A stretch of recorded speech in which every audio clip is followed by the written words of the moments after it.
नमस्कार। रिपोर्ट राजस्थान में आप सभी का स्वागत है। आपके साथ मैं हूं कुलदीप। बुलेटिन की शुरुआत करते हैं बड़ी खबरों के साथ। मुख्यमंत्री भजनलाल शर्मा से गुरुवार को मुख्यमंत्री निवास पर भारत सरकार के केंद्रीय विधि एवं न्याय राज्य मंत्री अर्जुन राम मेघवाल ने शिष्टाचार भेंट की। इस मुलाकात के दौरान दोनों नेताओं के बीच राज्य से जुड़े विभिन्न समसामयिक विषयों पर चर्चा हुई। मुख्यमंत्री ने मेघवाल का स्वागत करते हुए केंद्र और राज्य सरकार के बीच समन्वय को और अधिक मजबूत बनाने की आवश्यकता पर बल दिया। इससे पहले अर्जुन राम मेघवाल ने जयपुर एयरपोर्ट पर कांग्रेस की उस टिप्पणी पर पलटवार किया जिसमें उन्होंने कहा था कि 2 करोड़ मतदाता मताधिकार से वंचित हो सकते हैं। मेघवाल ने कहा कि इंडिया ब्लॉक को चुनाव आयोग पर संदेह नहीं करना चाहिए, ये केवल एक राजनीतिक आरोप है। वोटर लिस्ट का अपडेशन ये तो लगातार एक चलने वाली प्रक्रिया है। उनके जमाने में भी होता रहा है। कोई भी चुनाव हो, मतदाता सूची को अपडेट करने का काम चलता रहता है। उसी के तहत ये प्रक्रिया है। उनको चुनाव आयोग पे शंका करनी नहीं चाहिए, क्योंकि चुनाव आयोग का जो काम है अब तक इस देश में एकदम निष्पक्ष रहा है। उनको भी पता है। उन्होंने कई बार बुला लिया राजनीतिक दलों को, भाई आप आकर के, अगर आप ईवीएम में आरोप लगा रहे हो तो आकर के बताइए, आप मतदाता सूची के पुनरीक्षण पे कोई आरोप लगा रहे हो तो आप आकर के बताइए। हमारा जो आरपी एक्ट है उसके तहत हम कार्रवाई करते हैं। आपको राजनीतिक कारणों से आरोप लगाना है वो एक अलग बात है। ये जो आरोप है ये राजनीतिक कारणों से है और कोई कारण से आरोप नहीं है। राजस्थान सरकार एक बार फिर समाज में मिसाल बनने जा रही है। राजधानी जयपुर में महिला सदन में हो रही 11 बेटियों की शादी आज संपन्न होगी। आयोजन में मुख्यमंत्री भजनलाल शर्मा और मंत्री गहलोत सभी बेटियों को आशीर्वाद देने, उन्हें नए जीवन की शुरुआत के लिए विदा करेंगे। सरकार की ओर से मंत्री अविनाश गहलोत ने इस आयोजन की पूरी जिम्मेदारी संभाली है। शादी की सभी तैयारी परिवार की तरह की जा रही है। मंत्री अविनाश गहलोत खुद सभी व्यवस्थाओं की निगरानी कर रहे हैं। विवाह समारोह के बाद शनिवार सुबह 11 बजे भावुक माहौल में बेटियों की विदाई होगी। मुख्यमंत्री भजनलाल शर्मा विवाह समारोह में स्वयं मौजूद रहेंगे और बेटियों को आशीर्वाद देंगे। इस अनूठे आयोजन को लेकर महिला सदन में उत्सव जैसा माहौल है।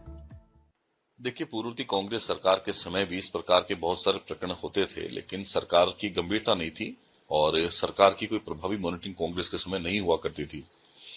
लेकिन हमारी सरकार बनने के बाद में माननीय मुख्यमंत्री भजनलाल शर्मा जी के प्रभावी मार्गदर्शन में उनके निर्देश पर लगातार विभाग की मॉनिटरिंग रहती है और जब भी सोशल मीडिया के माध्यम से, पत्रकार साथियों के माध्यम से, मीडिया के माध्यम से और हमारे विभाग के माध्यम से या आम जन के माध्यम से जब भी सूचना इस प्रकार की मिलती है, विभाग तुरंत उस पर कार्रवाई करता है, एक्शन लेता है। और अभी हाल ही के दिनों में कुछ प्रकरण ऐसे मिले हैं जिसमें अपात्र व्यक्तियों ने पात्रता बना करके फर्जी तरीके से पेंशन का भुगतान उठाया है। निश्चित ही उनकी भुगतान को रोक दिया गया है। रिकवरी का प्रयास भी किया जा रहा है, रिकवरी भी करेंगे, उनके खिलाफ एफआईआर भी दर्ज करवाएंगे और आने वाले समय में दोबारा से कोई भी व्यक्ति जो है इस प्रकार से फर्जी दस्तावेज के आधार पर पेंशन का लाभ नहीं ले सके, इस पर विभाग प्रभावी मॉनिटरिंग कर रहा है और लगातार प्रयास हमारा यही है कि पात्र व्यक्ति को लाभ मिले, अपात्र व्यक्ति जो है इसमें नहीं आए। ये लगातार विभाग की मॉनिटरिंग रहती है। लगातार समय समय पर आते रहते हैं। अभी लगभग कुछ 99,000 के करीब ऐसे कुछ लोग मिले हैं जो अभी मैंने देखा है, उसमें उनके खिलाफ रिकवरी हो रही है और कुछ और भी ऐसा लग रहा है। अभी मैं आपकी जानकारी के लिए निवेदन करना चाहूंगा, विभाग की तरफ से एक स्वैच्छिक अपील जो है हम जारी कर रहे हैं, उसमें सभी पेंशनधारियों से, जो ऐसे लोग हैं जिनकी वार्षिक इनकम जो है 48,000 रुपए है, जिनकी आयु जो है पात्रता से कम है, उनसे आग्रह कर रहे हैं कि आप स्वेच्छा से इस पेंशन को त्यागें ताकि वास्तविक रूप से जो जरूरतमंद हैं, जो पात्रता रखते हैं, उनको इसका अधिकतम लाभ मिले। 1-2 दिन में हम लोग वो एडवाइजरी जारी कर रहे हैं, एक अपील जारी कर रहे हैं। जैसा खाद्य सुरक्षा के अंदर भी विभाग ने, सरकार ने स्वैच्छिक अपील जारी करी थी, जिससे लगभग 23 लाख के करीब लोगों ने अपनी मर्जी से खाद्य सुरक्षा के नाम से अपने नाम को हटाया था, तो उससे और ज्यादा जो लोग जो वेटिंग में थे उनको उसका लाभ मिला है। ऐसे ही हम लोग चाहते हैं पेंशन के अंदर भी और योजनाओं के अंदर भी जो पात्रता रखने वाले लोग हैं उनके साथ में जोड़ करके पात्र व्यक्ति को जोड़े ताकि उनका लाभ उन तक मिल सके। राजस्थान के नए पुलिस महानिदेशक यानी डीजीपी राजीव शर्मा ने जयपुर में पदभार ग्रहण कर लिया है। वरिष्ठ आईपीएस अधिकारी राजीव शर्मा 1990 बैच के राजस्थान कैडर के अधिकारी है और प्रदेश में कानून व्यवस्था से लेकर सुरक्षा योजनाओं तक कई महत्वपूर्ण जिम्मेदारियां निभा चुके हैं। पुलिस मुख्यालय में पदभार संभालने के बाद राजीव शर्मा ने कहा कि वह मुख्यमंत्री और राज्य सरकार द्वारा जताए गए विश्वास के लिए आभारी है और जनता की सेवा के इस अवसर को पूरी निष्ठा और समर्पण के साथ निभाएंगे। राजीव शर्मा ने आगे कहा कि राजस्थान पुलिस की गौरवशाली परंपरा को और आगे बढ़ाना उनका लक्ष्य रहेगा। उन्होंने कहा कि प्रदेश को पुलिसिंग की दृष्टि से पूरे देश में एक मॉडल राज्य बनाने की दिशा में ठोस प्रयास किए जाएंगे। डीजीपी ने कहा कि अपराधों पर प्रभावी नियंत्रण के लिए हमारी रणनीति सख्त और स्मार्ट दोनों होगी। हर थाना आम व्यक्ति के लिए अनुकूल हो, पुलिस कर्मियों का व्यवहार बेहतर हो, यह सुनिश्चित किया जाएगा। उन्होंने कहा कि राजस्थान पुलिस पूरी संवेदनशीलता और तत्परता के साथ काम करेगी ताकि हर नागरिक खुद को सुरक्षित महसूस कर सके। पद का दायित्व ग्रहण करने का अवसर मिला है तो मैं पूर्ण प्रयास करूंगा कि इसको पूरी ईमानदारी, समर्पण और पूरे संकल्प के साथ राजस्थान की जनता की सेवा का जो ये अवसर मिला है उसको मैं जितना मैं कर सकता हूं अपनी सामर्थ्य से अधिक करने का प्रयास करूंगा। माननीय मुख्यमंत्री जी और राज्य सरकार ने जो विश्वास दिखाया है उस पर खरा उतरने के लिए जो भी हमें कार्य करना है उसमें हम कोई कसर नहीं छोड़ेंगे और ये प्रयास रहेगा कि जो भी निर्णय हम लें वो सामाजिक रूप से वांछनीय, तकनीकी रूप से व्यवहार्य और प्रशासनिक रूप से करने योग्य हों और न्यायिक रूप से ठोस हों और भरोसेमंद रहें। राजस्थान पुलिस की प्राथमिकताओं को स्पष्ट रूप से परिभाषित किया जाएगा और लगातार आगे बढ़ाया जाएगा। ऐसा पुलिस बल राजस्थान जिसकी बहुत गौरवशाली परंपरा है उसको और आगे बढ़ाना मेरा प्रयास होगा, जिससे अपराधियों में डर और आम नागरिक और कानून का पालन करने वालों में विश्वास और सम्मान पुलिस बल के प्रति बना रहे और ऐसी पुलिस सेवा हम दे सकें जिसमें हर नागरिक की सेवा करने के लिए सुलभ, कुशल और प्रतिबद्ध हमारा प्रत्येक पुलिसकर्मी हो और नागरिकों के समर्थन और सहयोग से और हमारे पुलिसकर्मियों की मेहनत से हम राजस्थान को आधुनिक नागरिक केंद्रित पुलिसिंग के लिए एक पूरे देश में एक मॉडल राज्य बनाने की प्रयास करेंगे। मेरा ये विश्वास है कि प्रभावी पुलिसिंग जमीनी स्तर से प्रारंभ होती है और पुलिस थाना हमारे पूरे पुलिस बल की एक ऐसी आधारशिला है, ऐसा एक स्थान है जहां नागरिक अपनी विपरीत परिस्थितियों में पुलिस के पास मदद के लिए जाते हैं। हमारा पूर्ण प्रयास होगा कि हमारे प्रत्येक थाने नागरिकों के अनुकूल हों, थाने में कार्यरत हर व्यक्ति व्यवहार कुशल, संवेदनशील और सेवा के लिए तत्पर हो और उसका आदर्श वाक्य रहे, नागरिक पहले, गरिमा और न्याय पहले।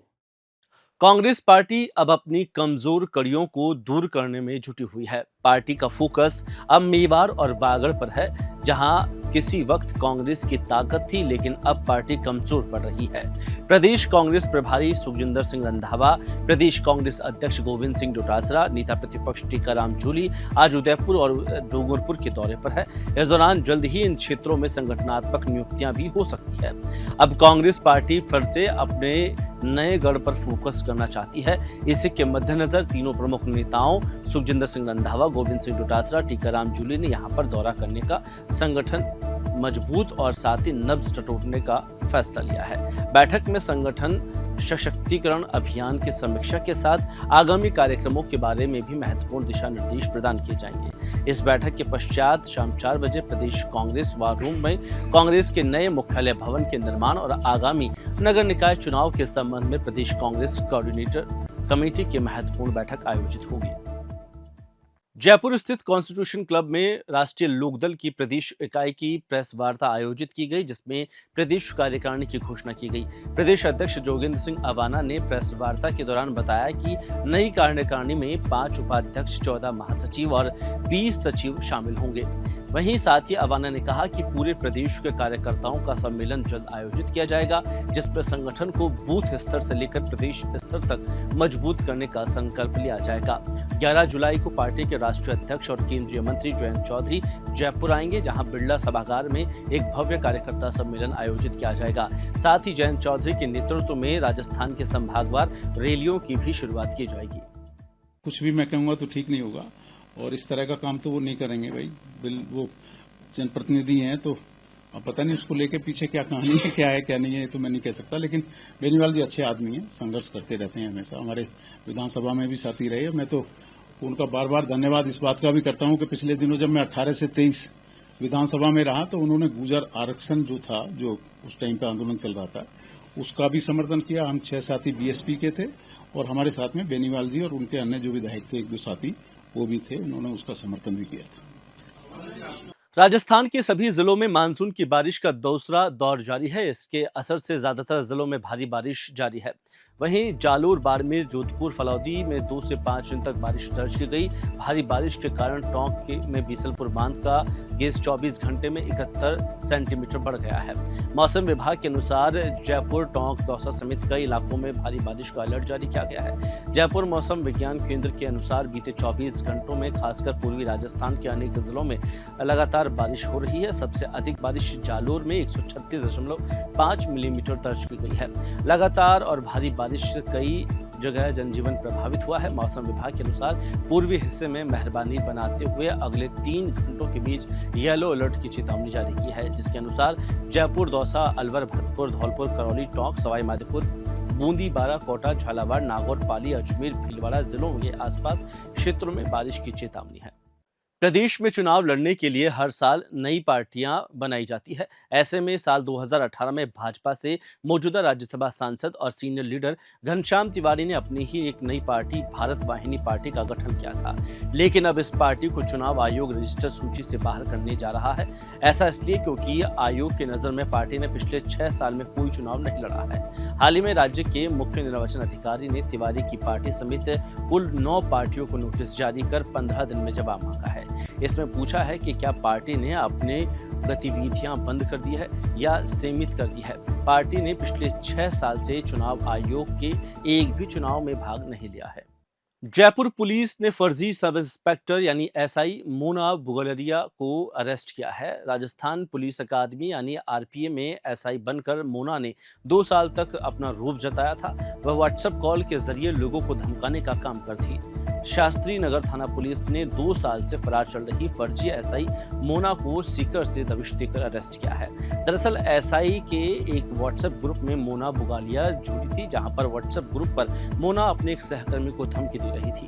धमकी देने के बाद मामले में सहकर्मी एसआई ने पुलिस अकादमी के अधिकारियों को शिकायत की।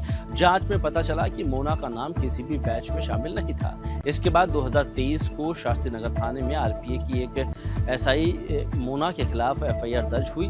मोना ने आरपीए में ट्रेनिंग के दौरान पुलिस से बचने के कई गुर सीखे और फरार हो गई। इसके बाद पुलिस ने 2 साल बाद उसे गिरफ्तार किया। ब्यावर जिले के रायपुर उपखंड की ग्राम पंचायत कानूजा में एक दर्दनाक हादसे में 3 मासूम बच्चों की बरसाती तलाई में डूबने से मौत हो गई। घटना के बाद गांव में शोक की लहर दौड़ पड़ी है। परिजनों का रो रो कर बुरा हाल है। जानकारी के अनुसार बच्चे भेड़ बकरियां चराकर वहां जा रहे थे। इसी दौरान बरसाती पानी से भरी एक तलाई में नहाने उतरे थे। तलाई में पानी अधिक गहरा होने के कारण तीनों बच्चे डूब गए और उनकी मौके पर मौत हो गई। हादसे की सूचना मिलते ही ग्रामीण मौके पर पहुंचे और पुलिस को सूचना दी। ग्रामीणों और पुलिस की सहायता से बच्चों के शवों को बाहर निकाला गया। सिरोही के वल्लूट थाना क्षेत्र के जामोतरा गांव में रात अज्ञात चोरों ने एक और चोरी की वारदात को अंजाम दिया। इस बार चोरों ने सरपंच के पुत्र के घर के बाहर स्थित निजी ऑफिस को निशाना बनाया। चोरों ने लोहे के सरिये से ऑफिस का दरवाजा तोड़ा और भीतर प्रवेश कर अलमारी में रखे करीब 50,000 रुपए नकद चुरा लिए। घटना रात करीब 2 बजे की बताई जा रही है। सुबह जब श्रवण कुमार ऑफिस पहुंचे तो उन्होंने दरवाजा का ताला टूटा पाया और अंदर का सामान बिखरा हुआ था। सूचना पर बल्लूर थानाधिकारी जितेंद्र सिंह के नेतृत्व में पुलिस टीम मौके पर पहुंची। टीम ने घटनास्थल का मुआयना कर साक्ष्य। राजस्थान सरकार के जल संसाधन मंत्री और भरतपुर डीग जिले के प्रभारी सुरेश सिंह रावत ने पंचायत समिति कुम्हेर के ग्राम पंचायत धनबाड़ा में आयोजित शिविर का निरीक्षण किया। इस दौरान डीग कुम्हेर विधायक डॉक्टर शैलेश सिंह भी मौजूद रहे। यह शिविर मुख्यमंत्री भजनलाल शर्मा द्वारा आयोजन के कल्याण हेतु चलाए जा रहे पंडित दीनदयाल उपाध्याय अंत्योदय संकल्प पखवाड़े के अंतर्गत आयोजित किया जा रहा था। इसके माध्यम से ग्रामीणों को सार्वजनिक और व्यक्तिगत लाभ की कई योजनाओं का लाभ प्रदान किया गया। निरीक्षण के दौरान मंत्री रावत ने बताया कि शिविर में 16 विभागों के माध्यम से 63 से अधिक सेवाएं एक ही स्थान पर उपलब्ध कराई जा रही है। कोटा के किशोरपुरा क्षेत्र में स्थित रेगुलेटर गेट के पास नहर में एक अज्ञात महिला का शव तैरता दिखाई दिया, जिससे इलाके में हड़कंप मच गया।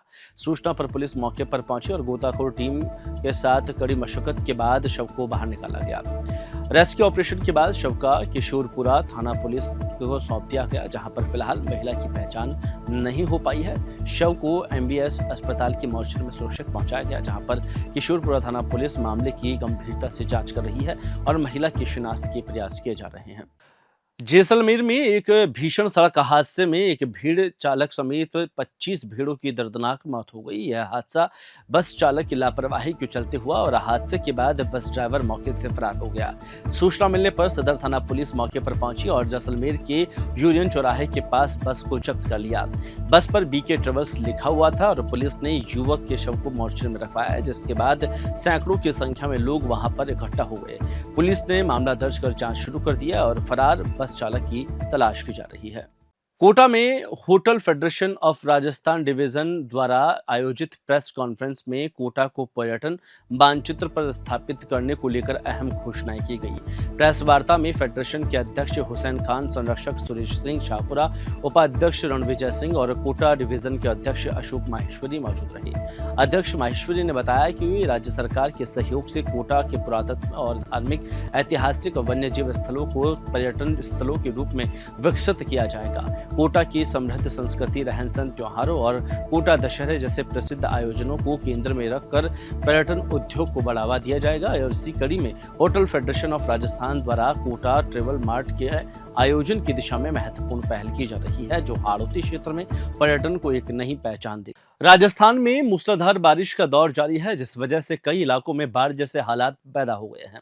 पाली जिला भी बारिश के चलते अपनी मार झड़ रहा है। यहाँ के पहाड़ी मगरा क्षेत्र में नदी नाले उफान पर है। सुकुड़ी और लीलड़ी नदी में पानी की लेवल जो बढ़ने से आसपास के इलाकों में जलभराव पैदा हो गया है। आलम यह है कि सोजत उपखंड के चंडावल कस्बे में लोग अपनी बकरियों समेत टापुर पर फंसे हुए हैं, जिन्हें निकालने के लिए स्थानीय लोगों को पुलिस के जवानों को कड़ी मशक्कत करनी पड़ी। रायपुर सोजत जेतारण बारिश मूसलाधार हो रही है, जिसके चलते यातायात व्यवस्था प्रभावित हो रही है। जेतारण सोजत स्टेट हाईवे जलमग्न हो गया है। सड़कों पर भरा पानी, जिससे यातायात और यात्रियों को काफी परेशानी का सामना करना पड़ रहा है। रोडवेज बस स्टैंड पर कुछ यात्री फंस गए, जिनको ट्रैक्टर की मदद से बाहर निकाला गया। हालांकि प्रशासन ने पहले ही रेस्क्यू टीम को अलर्ट कर दिया है और लोगों से नदी किनारे न जाने की अपील की जा रही है। बूंदी जिले में भी डाबी बरड़ क्षेत्र में धरेश्वर में स्थित राजकीय महात्मा गांधी विद्यालय और परिसर का मुख्य दरवाजा दीवार तेज बारिश के कारण पानी में बह गए। इस वजह से ग्राम पंचायत परिसर समेत आसपास के क्षेत्र जलमग्न हो गया है। विद्यालय की प्रधानाचार्य सरोज सचदेव ने बताया कि यह विद्यालय पिछले 3 वर्षों से संचालित है और हर वर्ष नामांकन में वृद्धि हो रही है। वर्तमान में लगभग 150 विद्यार्थी यहाँ पढ़ रहे हैं। उन्होंने बताया कि तेज बारिश के साथ साथ गाँव और 4 लेन से होकर गुजरने वाली जल निकासी प्रणाली के तेज बहाव के कारण विद्यालय का मुख्य गेट और उसका पिलर टूट गया है। साथ ही 4 दीवारी के पीछे की दीवार भी गिर गई है। प्रधानाचार्य ने कहा कि पिछले 3 वर्षों से विद्यालय को किसी भी प्रकार का कोई बजट आवंटित नहीं किया गया है। आज सुबह से रात से बल्कि इतनी तेज बारिश हो रही थी। बारिश की वजह से पानी इतना पूरे स्कूल में बहुत ज्यादा पानी भर गया, पूरा मैदान पानी पानी हो गया और हमारी जो मेन गेट है, मेन गेट को तोड़ते हुए वो पानी आगे निकला और आगे जाके पीछे जो हमारी बाउंड्री बनी हुई है स्कूल की, उसे उस बाउंड्री को तोड़ते हुए पूरे दिन और उस पानी में करंट और आ रहा ऊपर से। करंट में हमारे बच्चों को नुकसान होने का पूरा खतरा। हमने उस खतरे को देखते हुए किस तरह अपने बच्चों को सुरक्षित रखा, ये सोचने वाली बात थी हमारे। जो दीवार वगैरह टूटी उसकी जानकारी दें। कहाँ दीवार हमारे पीछे, स्कूल के पीछे जो बाउंड्री बनी हुई है वो सारी दीवार उस पानी के बहाव में बह गई। हमारी प्रशासन से यही मांग है कि वो जितना जल्दी हो सके इस समस्या का हमेशा के लिए निदान करें। फिलहाल इस बुलेटिन में इतना ही। मुझे दीजिए इजाजत। नमस्कार।